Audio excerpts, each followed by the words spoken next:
getting this thing started, just give us a little bit about what the embodiment experience is and, what inspires you to create behind that. Mm. I've seen in recent years, it's been the motivation for me all along. So I had this kind of disembodied first awakening experience back in 2010 or something, when I had my first dark night of the soul. So I had this complete experience of no identity and seeing how illusory everything is. And it was a terrifying experience for me because it was not grounded in anything for me. I didn't know about the yogic path by then. I didn't know about inner union by then. And so for me, it was basically being lost in nothingness, being lost in space, and having no way to anchor that back into life. I realized pretty early on that we actually create our identity. This is what I saw with everything being illusory. We create our identity. But what is the point of creating an identity when nothing matters? That was my first experience, my first dark night. And so my journey really started, my healing really started when yoga found me. And it was a very humble experience at first. I found this yoga teacher online, one of the first back then, who would simply help me, remind me to connect back to my body through my feet. So just feeling the sensation of my feet against the floor. And then slowly from there, I was building up. And so I realized I had been very, very disassociated from my body. And I have had all this spiritual insight, but it was not a part of my body or my lived experience at all. And so my journey became one of yoga, one of integrating all of this spiritual insight into a life I actually wanted to live. Mm-hmm. And the thing is, it all came from me having had a very, very strong identity. So the reason I fell into that dark night was that I had always wanted to be a physicist. That had been my life goal since I was, 8 years old, without any external influence. I just wanted to be that. And then when I was actually living out that, I realized that my passion was dwindling, and I wouldn't accept that. Because if I have formed my whole identity, if I have sacrificed so much just to be in this place where I am now, what would I be if I was not that? If I was not a physicist? Yeah. And so giving up that was very hard for me. And that is what led me to the dark night. And so having dissolved all of this identity, having dissolved that I need to be anything at all, I could begin from scratch. I could begin to create a new identity, right? Mm-hmm. So that's the good news. Yeah. So I understood that I need to search for that one thing which makes it worth it, that one thing that is purposeful with this life. I don't want this to just be a game. I don't want this to just be, an amusement park. I want this to matter, at least in some way. Mm-hmm. And so yoga found me, and I found that deep longing to experience the divine within me and be able to share that with others, because I found that to be the ultimate intimacy. And so embodiment for me is really the art of learning to be so present, so unconditionally present with your body, with your lived experience, that you can accept all of what is, so that you can make a movement towards what you want to become, because you can't change what you can't accept. And that movement towards what you want to become, that comes from your deep inner why, your deep inner connection with your inner essence, with the divine within you. Mm-hmm. And so creating that identity which will express my soul, which will express my divine nature, and doing that in all aspects of my life, doing that through even just sensing through all my sense perceptions right now, that is an expression of my divine nature, or expressing what I love, maybe creating art, maybe speaking, every single way of expression through our human nature that allows my heart to express truly and fully without the filters, of fear, of everything we've gathered from how other people think we should behave or should be, what we've learned through our upbringing. Was that a complicated answer? No, that was actually one of the probably best opening answers that I've ever had. That was great. Wow. So you described as living a life that wasn't quite aligned with the so-called divinity, right? So it wasn't aligned with something inside of you that was kind of I guess guiding you toward a sense of purpose, like a sense of meaning, right? And you said that you found that through yoga and the yogic modalities. So how could you describe what this meaning is that you embody? Like, what is this meaning that you have come to find through your practice? Well, I find that it's a meeting place between all of my human nature as I have been formed. So I have been formed to like certain things and dislike certain things and express myself in certain ways and not in others. And that is a beautiful thing. That is kind of my artwork in this artwork of life. And so to marry that, to become really authentic with all these likes and dislikes and express them without any judgment, and to marry that with the deeper nature of what I am, which is not any of this diversity, not any of this contrast. It is just this pure awareness that is nothing, that is formless, that is one, and that you have as much as I have, and that is in everything that we see around us. So I see everything around us as divine nature having come to form.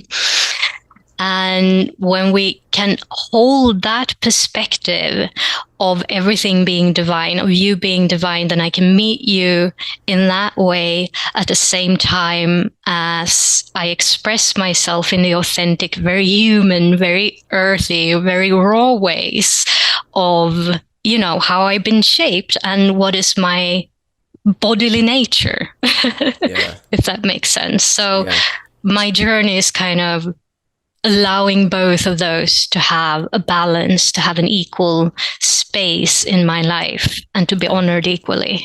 Yeah, that makes sense. So it's honoring the all is oneness, the all-encompassing Brahman that we all are, this sense of one awareness, unitary consciousness. But not just dwelling in that, also honoring your sense of individuality in all your bodies, ups and downs, pleasures and pains, and honoring the dance of, the body and the whole experience of being in your separate sense, and then kind of like dancing between the two, and I don't know, just literally embodying the body, but from a point that's of that unitary consciousness. Right? Is that absolutely what you're saying? Yeah, that's absolutely how I see it. So in the cosmic perspective, so I think in the Hindu mythology of Shakti and Shiva, okay, I don't know if you've heard about that, but it's the same. It's like yin and yang kind of. So Shakti is all form, all manifestation, so including the energetic nature of manifestation, and Shiva is this all-encompassing awareness, which is just oneness. So Shakti is that dynamic of creation, and she is the power to perceive. Okay, so within Shakti works through all of our sense perceptions, for example. So that was the cosmic perspective, but in our microcosm of our human body, we have all these layers of perception. So we have emotions, we have thoughts, we have the body, bodily sensations. And in the microcosm of the human, Shiva would represent that awareness, and that awareness gives rise to thought. Okay, so thought is the original, it's the first level of manifestation into form. And then from that comes feeling.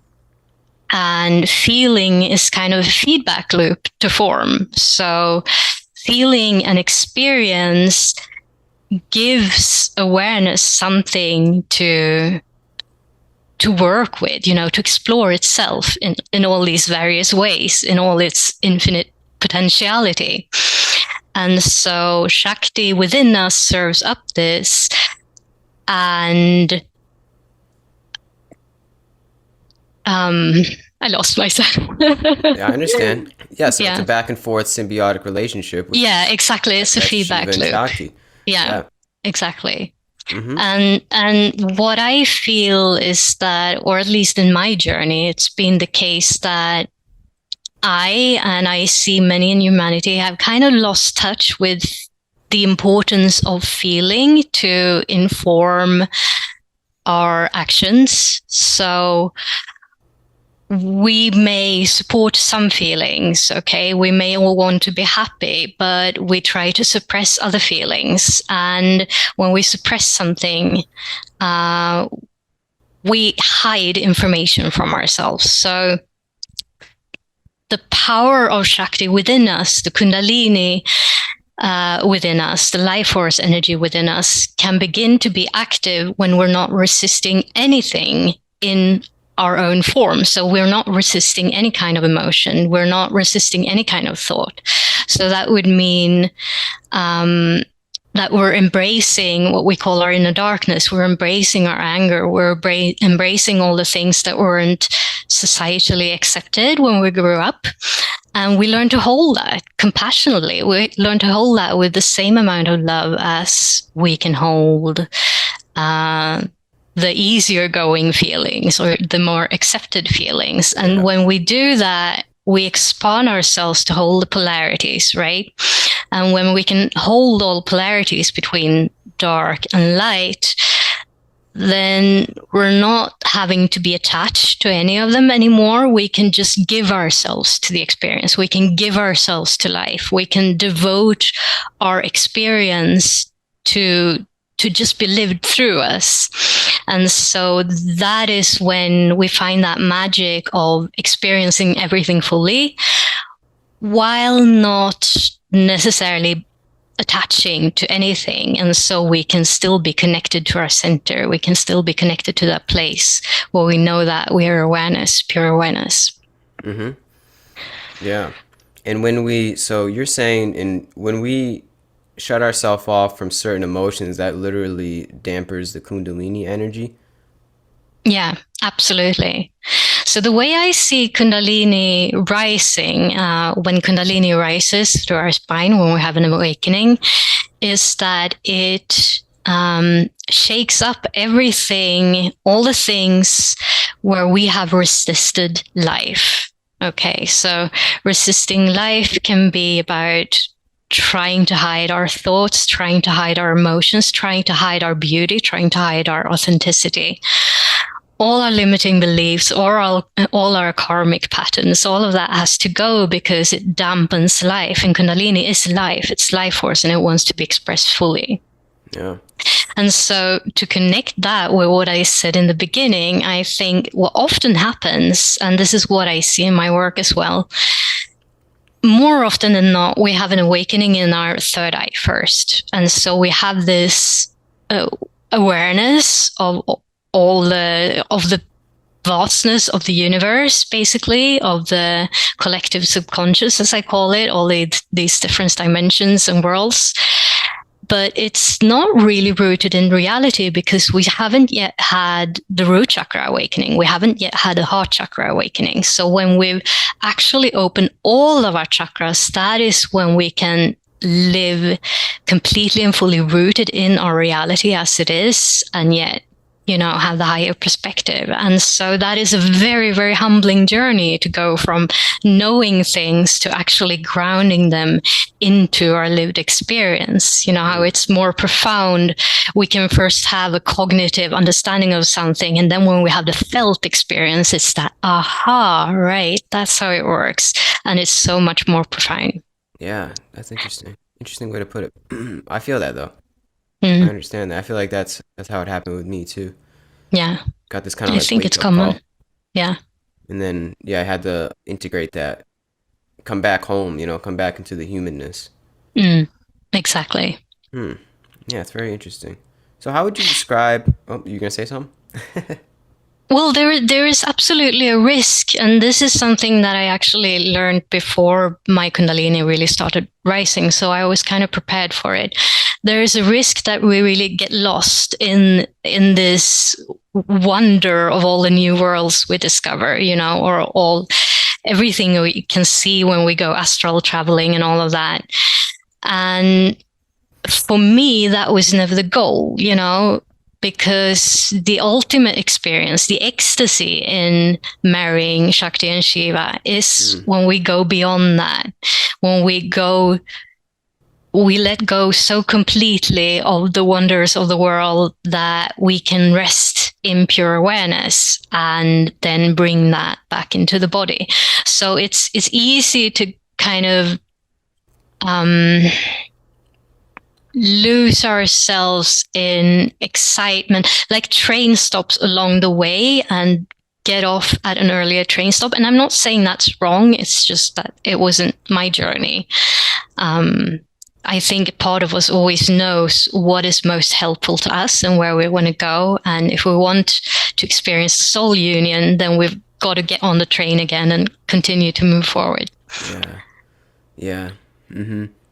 It's like the whole complete human experience is literally being human, but also being, I guess you could say, spiritual, being this higher being, knowing that we're connected to everything and everyone, and there is this kind of sort of collective unconsciousness, and it might even go into astral realms, like you said, and but it's about taking that higher perspective and literally being human with it. And it is Mm, interesting how that's represented in our body in the chakra system. Like in a higher sense, if with these chakras, the higher chakras, you can also reach an imbalance. And then the lower ones, you can also reach an imbalance. And then I guess our goal as a human being, it seems to me, is to literally come at the center in our hearts and create the balance between those two kind of seeming poles, and then enact that. Like live through the heart, like through a sense of devotional love and servitude to others, yourself and others. And it seems like that's, to me, in my experience, that seems to be the complete gamut of the human enactment of what it means to be a complete being, if that even makes sense. Complete being. absolutely. Yeah, that's exactly how I feel. Mm. And the benefit, if we can move towards that, and I think it's a gradual journey, and awakening is always up and down like that. Yeah. But the closer we get to there, the more love flows freely, and we feel that intimacy, because feeling that oneness is, in a way, an incredibly intimate experience. It is a place where we can hold everything.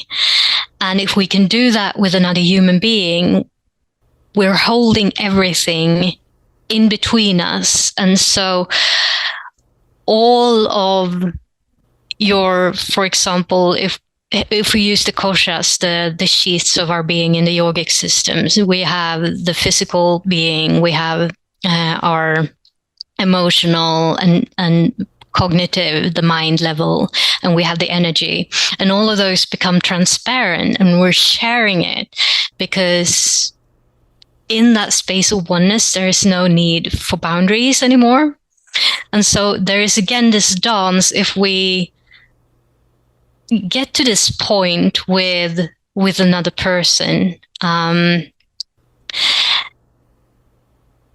we balance being human with our boundaries, obvious boundaries and needs and all of that, with this overflow that is just open, that knows no boundaries. And it's a beautiful dance of give and take of our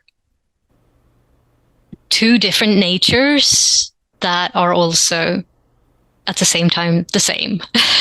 Yeah, right. Yeah. Yeah, it's well said. Yeah. And I'm not saying it's easy, because if you want that kind of openness, that kind of transparency, that kind of intimacy, you need to have full intimacy with yourself. You need to have full transparency with yourself. And so that is kind of what I base all my work around. So Satya, my company is called Satya Mountain Yoga, and Satya means truth or truthfulness. And I chose that because I feel that everything is based on the awareness journey. Everything is based on self-honesty. You can't really get anywhere without self-honesty. Yeah. And when you're truly open with everything that comes up in awareness, and you are prepared to say, I accept this, I surrender this, if you will. That is when you can hold that open space for yourself, and that is when you can hold that kind of intimacy with another person. Mm-hmm. And so if we can hold that with one other person, it's a beautiful thing. I believe that probably the ultimate, I think enlightenment is a very, very tricky word because it has so many meanings, but the ultimate experience of being human is probably when you can hold that kind of intimacy with everyone. And everything, right? Every event. Yeah. Yeah. Yeah. So it's like a sense of ultimate flow state, right? Yeah, absolutely. Definitely easier said than done, but I can see that. We're working on it. Yeah, work in progress. Rome wasn't built in a day. I can see that, though. It seems like that's what saints embody, or these people that have seem to have quote unquote made it. People that yogis, sages of the past. It seems like that is of the enlightened state, if one can describe it. It seems to be like a whatever happens kind of state. And I don't even know if that's the right way to describe it, but it is. It's a sense of like no resistance to anybody or anything, no expectations, a literal sense of energy flow. And when we described it before with the chakras, it is, in the Shakti, it is literally like an energy flow that is throughout one's body. But like you said, it is a give and take. It's like energy through your body that is also like in the world and of other people as well. And it's like when we put up emotional boundaries within ourselves and we're not truthful, we're not sattvic with ourselves, that's when we cut off that flow of energy. Literally, we put up barriers to that energy, and we don't go with said flow of life. It's real. I mean, it sounds cliche and hippie-ish, right? Like, go with the flow, man. But I feel it, man. Once you can feel that flow of life, that kind of like, it's just like I don't even know. It's like a pattern. It's like a certain order that one can get with. You don't unfeel it. Like, it's there, I imagine, I mean, I'll speak from personal experience, but I got days where I feel more with the flow, and then I got days where I'm not so much with the flow, but like, I know that like it's always there, I guess, to tap into, like that there's the said flow state of energy that one can always tap into.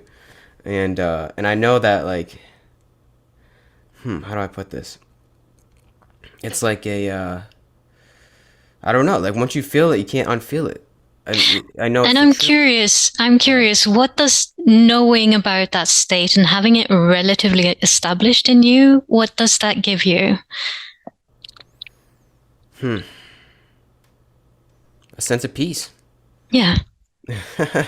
Yeah. Peace with the moment, whatever pops up, whatever happens in this experience of life, whatever phenomena seems to pop up in my life, it seems to be more peaceful. Exactly. Yeah. So I want to mention there is, in yoga, there are like 3 worldviews that you can choose where you want to focus your time. Basically, you can focus your time or attention in the karmic world, where you will have all of these cause and effect and You can go for things, you can want things, and you will not really have peace because you will want another thing once you get the first thing, and then you want another thing. And then we have the level of jnana, which is wisdom. And it is something that as we go from the karmic level to more awakening, we find peace in jnana. And I think everyone does this, not just people on an awakening path. So for example, we read something that expands our mind, or we go out into nature that expands our mind, or we sit in vipassana, it is something that gives us wisdom and an expanded perspective, and that gives us peace. But, and this is how my friend Bhakti Monk has explained it to me, the risk with that peace is that we detach so much from the experience that it's not intimate anymore. So we want that peace without all the trouble of the body. The body has pains, the body has suffering. Yeah. We want that peace without all the emotions, all the problems in the emotional body. We want that peace without the thoughts, so we begin to detach more and more from our actual human perspective. Whereas it is possible, and that is how he explains the bhakti path, the devotional path. It's possible to find both that level of peace and the intimacy with life, with God, with Source. And this, how we choose to go towards bhakti, is that we choose to devote ourselves to love or to Source or even to God. So traditional bhakti would be to God as a person, but you wouldn't even have to go that far. I usually tell people, well, what do you really care about? Like, what is so strong within you that you could devote yourself to it? For me, it's love. And if we choose every day, try to every moment just tune into, this is my guiding light, this is what I want all my actions to be based upon, then more and more we shape ourselves, we shape our persona, we shape our actions to become peaceful, so we can feel that intimacy of love and not be disturbed. So all of these triggers, anger is not really a disturbing emotion once you've come to fully embrace it, accept it, love it. It's just when something triggers you, you generally lose your sense of self-center, right? So the journey is about learning to have all those triggers and work with them so deeply that we can immediately come back to our center, to that deep why, which for me is love, to someone else might be something else, Yeah. Mm-hmm. So I call that the bhakti path. Mm-hmm. And I think it is probably the most direct path because it works, it brings us back to our heart again and again. Like we talked about before, we can spend all our time in our mind, but it will only get us that far. We can't really ground it fully into our lived experience, but in our heart, we're more able to create an intimate experience as we live it. Yeah, well said. I feel like also the bhakti path, in that, the way that you just described it, is the most relatable, because we all have this so-called lived experience, and we're all going to have triggers and pleasures and pain of the body, especially if we're not an ascetic. We're not a sadhu or a monk, so we're going to have these things pop up in our life, right? As a lay person, as a householder. So it feels like the bhakti path of truly loving your experience for everything that it is, it seems the most relatable, but it also seems like the only path to me. Like, it doesn't seem like I could do it any other way, because there is this so-called peace that one can touch upon in meditation, or other modalities and practices. But yeah, like you said, either way, we got to come back into the world, into the humanliness, and stuff's going to happen. Somebody's going to cut me off in traffic. I'm going to stub my toe or something. Like, there's always going to be, I guess, so-called disturbances of the body. Mm. And I guess the Bhakti path is a way to love whatever quote unquote disturbance, and Yeah, maybe exactly. and not Yeah. even see it as a disturbance, see it as just like another wave in the ocean, Yeah, right? exactly. Because even that, even if we do feel disturbed, we can recognize it as our loving work or our loving gesture, if you will, towards our divine nature, that this is something we take on and allow ourselves to experience and to process at a deeper level so that we can free ourselves from it. Or even sometimes some of us work with collective things or things with other beings, and to transmute that in our body so that it's no longer filled with attachment, and so let's say it's something with anger, then that anger becomes something embraced and beautiful. And the work of transmuting it into that Yeah. is our loving service. So it's something we're happy to be able to do, Yeah. and it doesn't feel like that at first, I know. And when we're down in our low periods, it definitely doesn't feel that way. But more and more as we progress, we can actually feel it that way. It seems like the last vestige of our energy. I don't know if that's the right way to describe it, but let me rephrase that. It's like, yeah, there's whatever happens, always come back to servitude. There's always that servitude that serves as a kind of like a foundation for one's being and one's actions. Like love as the foundation behind everything. We have whatever happens in our life, like I said, trauma, disturbances, whatever you want to, whatever happens in the movie of life. You can take that and, like you said, transmutate that back into devotion. That seems like the way. And is this getting back to how we started the conversation? Is this the meaning that you found? It's just loving devotion, through your whole journey. You found that this loving devotion is the way to truly embody truth, this satya. Is this the truth? Is the really always just come back to love, remember the loving spirit, the servitude that you are, the servant. I think we're all servants in a way. Do you Yeah. find that? That is my work, yes. Now that is my purpose, my why, as I feel it. But I did find that when I work with this in my life and with myself, that includes myself and my human self. So I came from a background of trauma and relatively much self-abandonment and overgiving and all of that. And let's say there is a God, like in the Bhakti tradition, God actually has a persona and all of that. God would want us to be happy.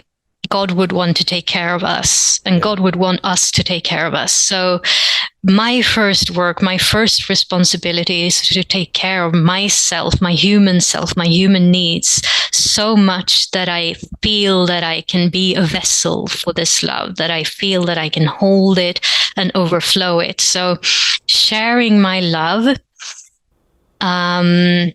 I think unconditional love has nothing to do with sacrifice. Okay. Unconditional love is only when I have so much overflowing love that I want to share it because it's joyful to me. It's all I want to do. Yeah. So it has nothing to do with overgiving. And when we come from a background of people pleasing, that is something we really, really need to learn. And I've had many, many lessons for myself, karmic lessons, just to learn all the ways in which I overgive. And it's painful to realize that, because that is also a pattern of self-protection, just like any other karmic patterns. And so there is fear in the way of releasing such patterns. But in the end, we are as worthy of that love as any other, and we need to give it to ourselves first. Otherwise, nothing we do will really work. Yeah, that's an interesting way to put it, that unconditional love is not sacrificial, because I guess one can look at it as it is a sort of sacrifice. One can describe love as like I'm giving a little bit of myself to you, like I'm sacrificing a part of me, my time, my energy, whatever it is, to you.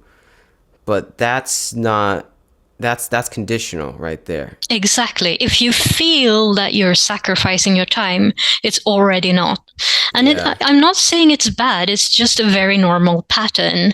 But unconditional love would be when you feel that there is nothing stopping you. You just want to give it because that's your natural state, you know? Yeah, exactly. It's like there is nothing that I'm giving up, right? There's no sense of that I'm literally like, I'm taking a part of me. There is no sense of that. Yeah, because there's no separation, right? So I'm flowing energy to myself, which is you, but we're the same, you know? Yeah, exactly. Yeah. Wow, that's really good. That's really good right there. And that's the flow state. That's how we don't build up resistance. That's pretty much the story of the Bhagavad Gita, right? The main lesson is we just act without any kind of what's the word when you get something in return? I don't know. Right. It's about not working for the fruits of our actions in the Bhagavad Gita, exactly. But to just work for the joy of working, you know? Exactly. And that's true servitude. That is pretty much the path of the devotion to me. Yeah. Yeah. And it's funny, right? Because that doesn't seem fun. Right? Like, who wants to, from a, you know, to anyone that doesn't really understand or know any better, it's like, why would I want to become a servant? It just doesn't seem like a ideal that a human would want per se. But I feel like, to me, that's the only way to happiness and peace. Like, I feel like that is the true embodiment, the lived embodiment of a humanly vessel. It's to serve the other humanly vessels. First of all, serve yourself. That's the most important thing, like we already said. But then through that, it's like a selfishness, if that makes sense. It's like, you know, I serve myself, and then through that, I serve you as well. And I feel like that's the only, I don't know if that's the only way, but it seems to me like a very strong way to reach this so-called peace and happiness, whatever you want to call it, in the motions of life. It's just through like loving servitude for others. Just serving others. And it's also that you become aligned with your innate joyful creator. That's your Kundalini energy, right? So you can actually begin to create with life something new. So what happens when we have these egoic patterns of protection and we want to reach a result for the result, you know, is that we have expectations, and those expectations are basically what creates karma. Okay, so we repeat our karmic patterns based upon the next expectation. And that karma binds us to have similar results to what we had before. And I say that feeling wise mostly. So we may maybe expand materially, but we still feel the same. We still don't feel content with our material expansion. And when we just give up the fruit of whatever we work towards and we just surrender, that frees us from the expectations. It frees us from the karmic ties of whatever we're working at. So we're not creating new karma. And that means we're in the space of freedom. We're in the space of true creation, where something completely new can be born from that space of potentiality, you know, unlimited potentiality. So we come in contact with that inner power that is innately creative, and we begin to feel that whatever we actually desire, we can create, and it's not even hard. It's very easy. It flows as long as we don't attach to what it will look like, you know, and what way we have to go there. Now, this of course, this works better and better the more really truly aligned with our heart we is and our desires. So desire in the Bhakti path is actually a beautiful thing because it is this divine creativity. It is the actual essence of Shakti, of creation. But as humans, we have learned to have a lot of desires that aren't really connected to that, because of all our fears, our filters of perception. And so the more we work on this, giving up the fruits of our labor, the more we work on just surrendering our actions, the more our desires really naturally go into the will of source. We align, our will aligns with the will of source. It's not that we feel that we have to subjugate ourselves. It's just a natural process. Yeah. Through karmic debt in a way. Like the karma, one can look at karma, and I have in the past, as almost like a punishment for our actions, right? It seems like that's how the popular archetype of karma is kind of conveyed to us. It's like, it's almost like an eye for an eye. Like you're gonna, it's almost like it's a result of your bad or good actions, right? Which it is, I guess, in a way. It's cause and effect. But to me, at a deeper sense, it seems like karma is really just a catalyst for us to wake up to this inner dharma within us. It's a guide. It's a guide, exactly. And it's ultimately like a giant lesson program in a way, it seems. And until we get the message, until we get the lesson, then we keep building up karma. But the karma is going to continually be there until we find that alignment, and then we don't build the karma. It's like a perfect system. It's like, I don't absolutely know, like, self-regulating. Yeah, like I'm picturing, exactly. Like in my head, I pictured like a self-regulating, some kind of like feedback system with the divine. You know, it's interesting. It's like you haven't got the message yet. We'll give them that. We'll give them this message. Keep trying to ping them until they get aligned to God. And that's why I don't see it as there's no other way. It's like we're gonna keep building up karma until we find that devotional love within ourselves and get on that wavelength. It's a process. It's not like you just snap your fingers and like boom, you're there. But I think, cliche, the journey is the destination. I think just by getting on that wavelength of knowing that's even an ideal to have, that's sattvic in a way, just itself, just to have that ideal.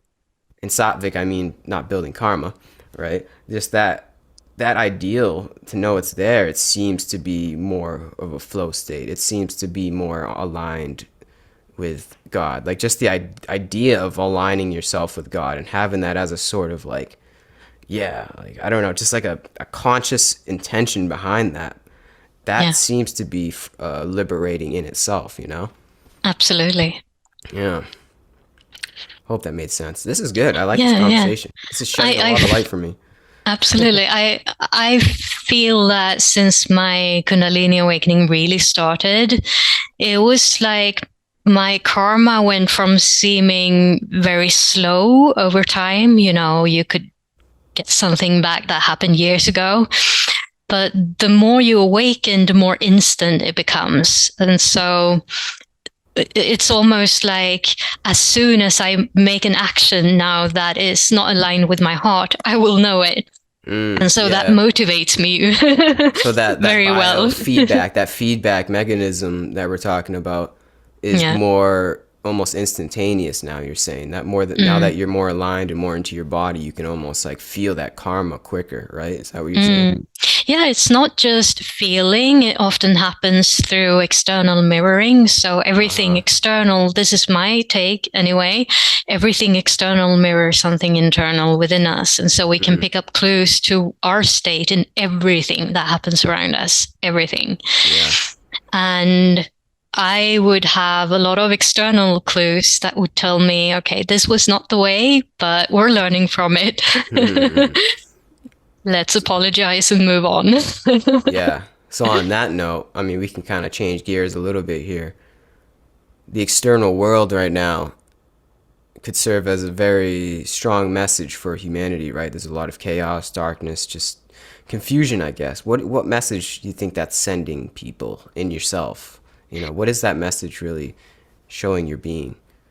Well, I feel that confusion and chaos is something that all of humanity really, really needs to learn to hold at this point. So I'm very much into the journey of divine masculine and feminine. Okay. And so that's basically Shakti and Shiva as they work in our body and in our space. And the divine feminine is all about experience. It's all about being present with our feelings, with what is happening, our senses, and integrating that, our grounded experience. And the divine feminine comes with its darkness and its light. And you can't access the light if you don't hold space for the darkness. And so it's in chaos that creativity exists, And it's in confusion that we can get lost and so find who we truly are. So those are beautiful qualities, and it's something very terrifying for most people to really dive into and hold space for in ourselves. And I feel that we're all kind of learning to hold those things within us so that we can become the unconditionally accepting witness of our feminine nature in that way. Oh, yeah, well said. Wow. Harmony through conflict seems to be the way of the human learning experience. Yeah. Unfortunately, we haven't figured out a way to learn a quicker way than that. Light through darkness. Yeah. That's karma, essentially. I think we need a balance of both, because we can't really experience love if we don't get experiences of love either. So we need to be shown at least some acts of love from others or from the universe in order to even be able to hold that space in ourselves. Yeah. So what I always tend to say, it's this balance of shadow and light that always needs to happen in our life. If we do a lot of shadow work in order to awaken, to expand our awareness, and that goes into some deep, dark terrain, then we need to balance that with light work, with pursuing our joy, with doing things that are just fun and silly and simple and grounded, and walking with our bare feet in the grass or whatever. So I feel that we're only just learning as a humanity. We're exploring those polarities. Yeah. And again, we come back to polarity. So polarity is kind of the basis of life, right? Contrast is the basis of life. And what I've found is that it's only by completely and fully exploring one polarity and then another polarity without holding anything back that you can finally release that attachment and stand in the center. Yeah. So, yeah, that's what we're doing with conflict, with chaos, with confusion. That's what's happening right now in the world, as I see it. I hope we're learning from it. I hope. If not, it's just going to keep happening. That's the thing. Like we talked about. There's this individual karmic aspect, but then there's also the collective karmic aspect. I mean, as above, so below. It's the individual is the collective in a way. But the yogis also say something really hopeful about that it really only takes a few individuals that have a very expanded awareness and that are rooted in themselves and have their heart open to balance a bigger collective of unconsciousness. And we are awakening as a humanity. And so it makes sense as we are awakening that we will see all this darkness come up, but we're also balancing that by the increased awareness, by the increased love that is coming through. So I'm hopeful. We aren't alone anymore. Yeah. So yeah, you're saying that even though there's billions of people going through a lot of strife right now, it's actually up to like a select few at this point to use that darkness to know the light and to embody that. I've said embody a lot. I think it's because I'm talking to you. It's the embody experience, but to embody that in their own life and use that just as like another lesson, like the confusion and darkness of the world bring that into one's own life, and that thus will reflect, hopefully, onto the other world through like, I mean, the outer world through like a sense of like almost critical mass. Like it takes a select few of these special, I guess you could say, maybe chosen ones, the yogis of the world, that will affect the collective.